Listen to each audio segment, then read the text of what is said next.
everyone, and welcome back. Today we're going to be taking a deep dive into the world of critical minerals. Yeah, They're kind of the unsung heroes of modern life. absolutely. They're everywhere. They're in our smartphones, in electric cars, in renewable energy technologies, you name it. Exactly. And to guide us on this deep dive, we're going to be looking at the U.S. Geological Survey's World Minerals Outlook report. Yeah, it's their first one, Oh, actually. wow. So this is brand new. It is brand new. It's a 5-year projection of the production capacity for key minerals. So the USGS is really peering into the future to see where our mineral supplies are headed. Okay, so why should we care? Why is this important to us? Well, this report could help us to anticipate any potential shortages that might impact the economy or even geopolitics. But it can also help us to see what opportunities are out there. So like savvy investments and just understanding the tech landscape better. Exactly. Okay, well, let's meet the stars of this report, the minerals themselves. We've got cobalt, lithium, gallium, palladium, platinum, titanium, and magnesium. And helium? Oh, right. Even though it's not technically a mineral, we're going to touch upon helium as well because it's just that crucial. Yeah, it really is. So each of these has earned that label critical for a reason, right? Absolutely. These minerals are essential for so many industries and technologies. But here's the catch. Their supply chains can be fragile, susceptible to disruptions, and those disruptions can have a huge impact on everything. Yeah. Well, let's jump right into a couple of those mineral stars that you mentioned. The report says that the world's ability to produce lithium and cobalt is expected to double over the next 5 years. Double. That's got to be tied to that electric vehicle boom, right? With all those batteries, they need those minerals. Yeah, exactly. The electric vehicle market is a driving force here. But while this increase in production is good news, it brings up some new questions. Okay, such as? Well, will it be enough to meet demand as electric vehicles become even more popular? What are the environmental costs of mining all that lithium and cobalt? And where exactly is that production going to be concentrated? Because remember, the location of production can have major geopolitical and economic consequences. It's like a real-life game of risk out there. Control of these minerals could be a big power play. Oh, absolutely. So lithium and cobalt sound like they're on the upswing. Yeah. But what about magnesium? It seems like this report paints a bit of a different picture for its future. Yeah, magnesium is facing some hurdles right now. Projects outside of China, which is currently the main producer, have run into some setbacks. Okay. And this has led to idled capacity, meaning they're not producing as much as they could be. And that could spell trouble It could. for industries that rely on magnesium. It really could. It's used in a ton of applications, from building lighter, stronger alloys for cars and planes to electronics and even healthcare. A shortage could drive up prices and disrupt a lot of industries. So what's behind these setbacks? Are we talking economic factors, regulations, access to the raw materials themselves? It's probably a combination of all of those things. Yeah. But the impact is clear. Okay, so lithium and cobalt, they're potentially booming. Right. Magnesium is hitting some roadblocks. Yeah. What about some of the other critical minerals? Let's talk about titanium. Okay, let's zero in on the U.S. for this one. The report shows that U.S. production of titanium sponge, which is a key ingredient in making titanium metal, has been idled. And this has led to a greater dependence on imports, particularly from Japan. Wait, so titanium sponge is what we need to make titanium metal. That's right. And we're not making enough of it here. We're not making enough, no. And it raises questions about the U.S.'s titanium supply chain. What if something were to disrupt those imports? It could impact a lot of industries like aerospace and defense, even medical implants. Wow, it's incredible how interconnected these global supply chains really are. One little hiccup in one part of the world, and it can really impact everyone else. All right, so let's talk about another one, gallium.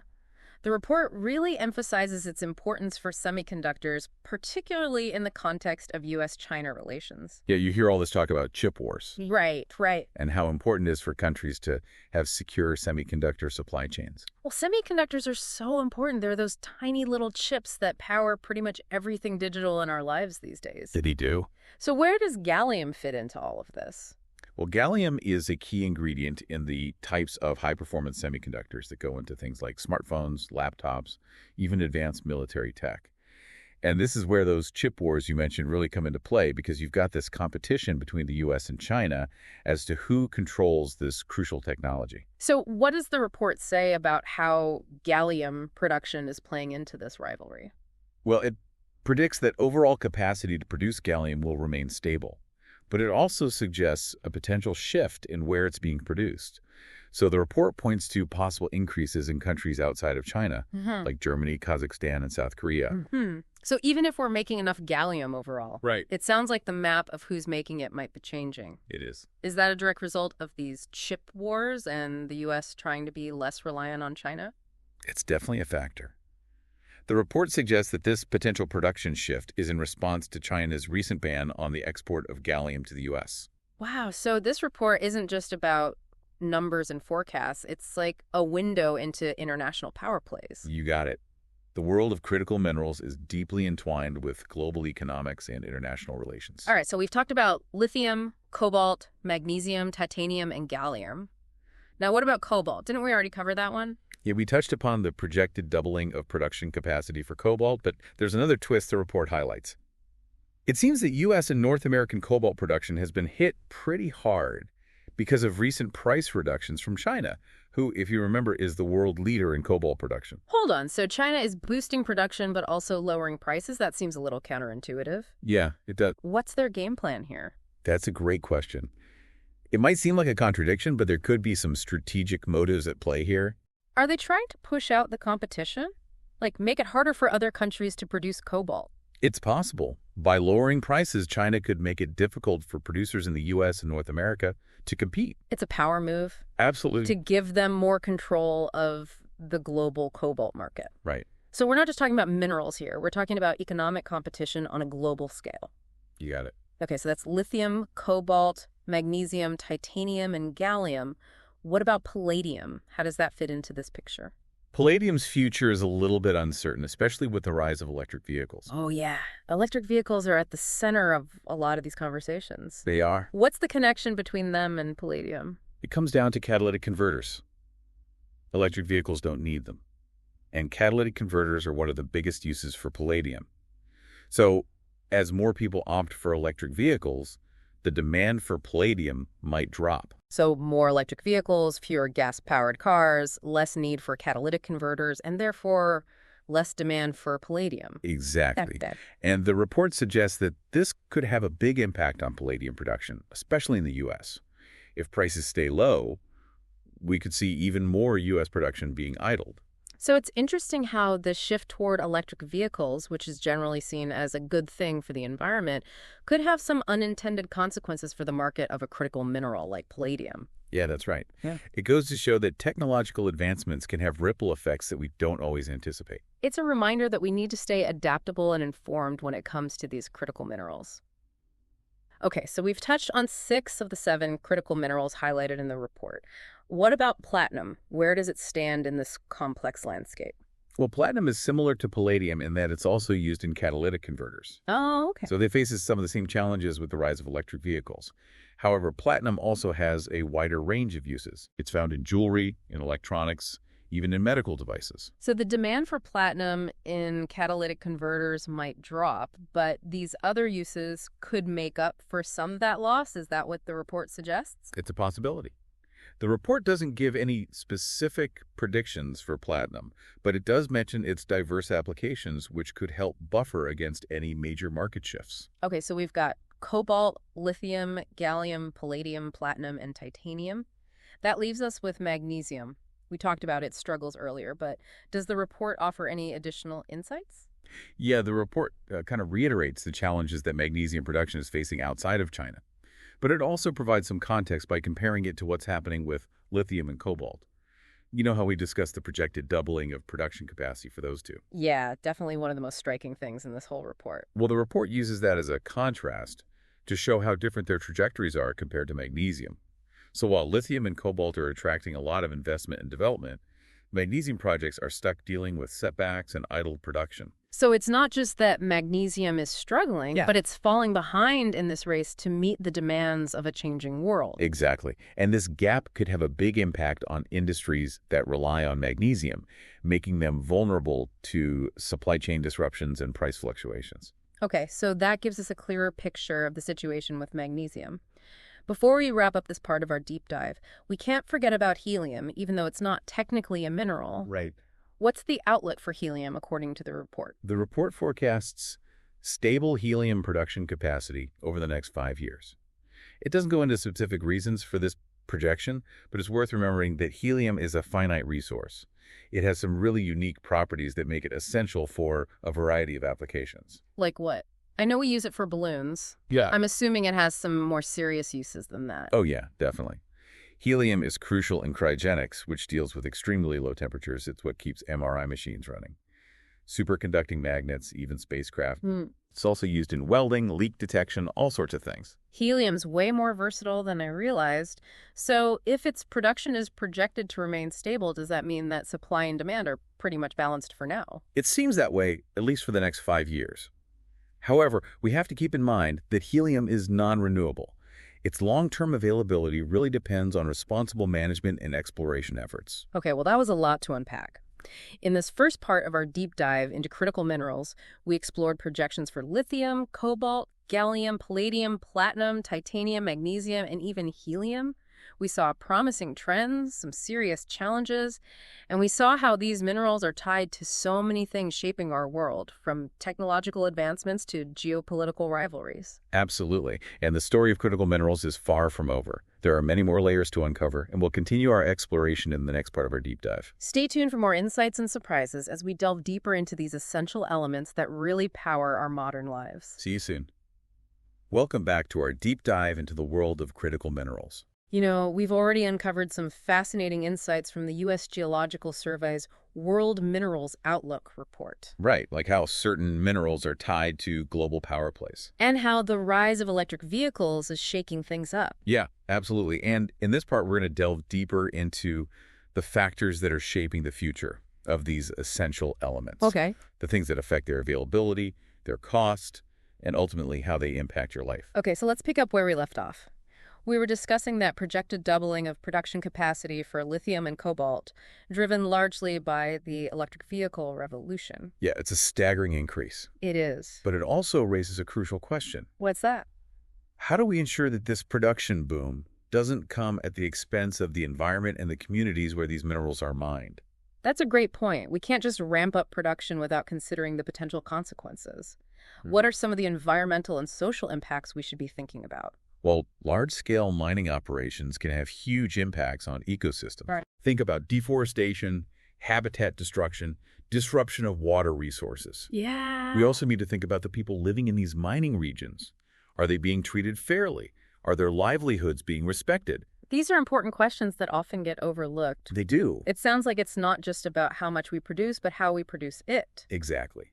We need to shift our focus to sustainable mining practices, minimizing environmental damage, ensuring worker safety, and respecting the rights of local communities. And this brings up another important aspect, recycling. Yeah. Can't we reduce our reliance on newly mined minerals by getting better at recycling the ones we already have? Absolutely. Recycling is essential for a sustainable future for critical minerals. Okay. It reduces our dependence on virgin materials, lessens the environmental burden of mining, and creates new economic opportunities. It seems like recycling deserves a deep dive of its own. It does. But for now, let's shift gears and talk about the geopolitical side of critical minerals. We already touched upon this a little bit with gallium and cobalt. Yeah. But it seems like the production and trade of these minerals are really intertwined with international relations and strategic considerations. It's a high-stakes game for sure. Yeah. Countries are vying for control and influence over these vital resources, knowing that their economic and technological prowess really depends on them. It's like a real-life game of risk with countries maneuvering for position. Yeah, exactly. Trying to secure their access to these resources. Right, and the U.S. is a key player in this. The report highlights the U.S.'s efforts to decrease its reliance on other countries, particularly China, for these critical minerals. Okay. They're trying to boost domestic production and diversify their supply chains. But we also saw some challenges like that idling of titanium sponge production and the pressure on cobalt prices from China. It's a tough balancing act. It is. The U.S. wants to encourage domestic production, Right. but also secure supplies from reliable partners and navigate the complexities of global trade. And this balancing act is only going to get more difficult as the demand for these minerals keeps rising. So absolutely. Fueled by all these technological advancements and the transition to a cleaner energy future. Speaking of cleaner energy, we have to recognize the vital role critical minerals play in all of these renewable energy technologies. Right, things like solar panels, wind turbines, electric vehicle batteries, they all rely on these minerals. They do. As we move toward a more sustainable energy system, the demand for critical minerals is only going to increase. Okay. And this means we need to think about where these minerals are located and how that distribution affects global power dynamics. So are some regions richer in these minerals than others? Could that create dependencies and power imbalances? Absolutely. The distribution of critical mineral reserves is uneven. It is. Yeah. Some countries have an abundance of resources while others have very little. Hmm. And this can create those dependencies where certain countries have a lot of control over the supply of these crucial materials. It sounds like international cooperation and responsible resource management are going to be crucial. To ensure fair and equitable access to these minerals. Absolutely. Okay, well, we've covered a lot of ground in this part of our deep dive. Yeah. We've explored the environmental, social, geopolitical, and technological dimensions of critical minerals. We have. It's becoming clear that these elements are at the heart of so many pressing global challenges and opportunities. And in the final part of our deep dive, we're going to zoom in on some specific case studies and draw some key takeaways from our exploration. Okay. So stay tuned as we continue to unravel this fascinating world of critical minerals. Can't wait. And welcome back to the final part of our deep dive into the world of critical minerals. It's been quite a journey. It really has. We've been exploring everything from hidden power plays to, the environmental challenges of mining. We've covered production trends, geopolitical dynamics, even how these elements are shaping our technological future. Right. But now it's time to kind of connect the dots. Yeah. What are the key takeaways from all of this? Okay, well, looking back at the USGS's World Minerals Outlook report, I think one of the biggest things that stands out to me is that projected doubling of production capacity for lithium and cobalt. Right. I mean, that's huge. It really underscores just how fast the electric vehicle market is growing and the increasing demand for batteries to power those vehicles. Yeah, and as we talked about earlier, this boom in production, it brings up the issue of responsible sourcing. Yeah, absolutely. We can't just celebrate increased production without thinking about the potential environmental and social costs. So as we move towards a cleaner energy future, we need to make sure that it's not at the expense of, vulnerable communities Right. or fragile ecosystems. It's about finding that balance. Absolutely. We need to ensure that the transition to cleaner energy is clean in every sense of the word. Okay. That means promoting sustainable mining practices, minimizing environmental damage, and ensuring that workers are treated fairly and communities are respected. Another big takeaway for me is just how interconnected these critical mineral supply chains really are. Yeah. It's like a giant web. Everything's linked. It's true.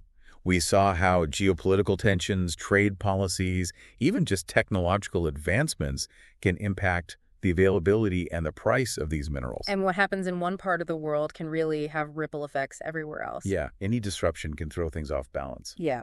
And speaking of approaches, the U.S. is taking this seriously. Oh, yeah. They're trying to secure their supply chains, become less reliant on other countries, particularly China. Right. And the report highlights how the U.S. is trying to, increase domestic production, find new sources for these minerals, Right. and, build stronger partnerships with reliable allies.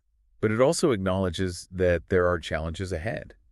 The U.S. needs to invest in infrastructure, research, and innovation if they truly want to be a leader in this critical minerals arena. So it's not just about digging up more minerals. Nah. It's about coming up with new technologies, improving recycling processes, figuring out how to use these resources more efficiently. You got it.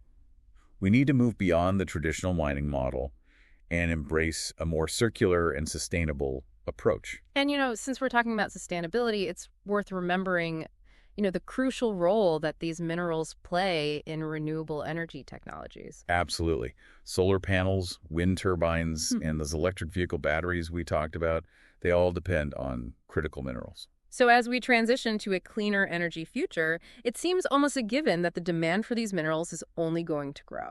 That's why it's so important to ensure that this transition is equitable Right. and sustainable, both environmentally and socially. We need to think about the entire life cycle of these minerals. Right. From extraction to processing to manufacturing, Yeah. use, and eventually recycling. Yes. Every stage needs to be thoughtfully considered. It all comes down to finding that sweet spot, a balance between economic growth, environmental protection, and the well-being of communities all over the world. Okay, so let's bring it all home. Yeah. After this deep dive into the world of critical minerals, What are the big takeaways? I think the most important thing to remember is that these elements aren't just rocks or metals that are dug up from the earth. They're essential components of our modern lives. Right. They're driving our technology, influencing our economies, even shaping the global political landscape. They're at the heart of some of the biggest challenges and opportunities we face in the 21st century. From tackling climate change to achieving energy security To fostering technological innovation. and driving economic development. Understanding the complexities of these critical minerals is so essential if we want to be prepared for the future. It requires a global effort, bringing together scientists, policymakers, industry leaders, and communities all over the world to find solutions. And a commitment to responsible sourcing, sustainable practices, and long-term thinking. We can't just focus on those short-term gains. You're absolutely right. If we can rise to this challenge, we can harness the power of these critical minerals to create a future that's more sustainable and prosperous for everyone. So as we wrap up this deep dive, what's the one thing you want listeners to walk away with? What's the message you hope sticks with them? I want them to remember that everything is connected. Yeah. The choices we make today, the technologies we develop, the products we consume, it all has ripple effects that extend far beyond our immediate surroundings. It's about recognizing that impact and being mindful of the consequences. Or positive and negative. Right. I also hope that this deep dive empowers our listeners to engage in conversations about these critical minerals. Yeah. Ask questions, seek out information, demand transparency from our leaders. Become informed citizens. Yeah. Understand the stakes. Absolutely. Participate in shaping a better future. Because ultimately, the future of these elements is in our hands. That's a powerful message. It's a reminder that we all have a role to play. Well, thank you for joining us on this incredible deep dive into the world of critical minerals. It's been a pleasure. We hope you found it insightful and thought-provoking.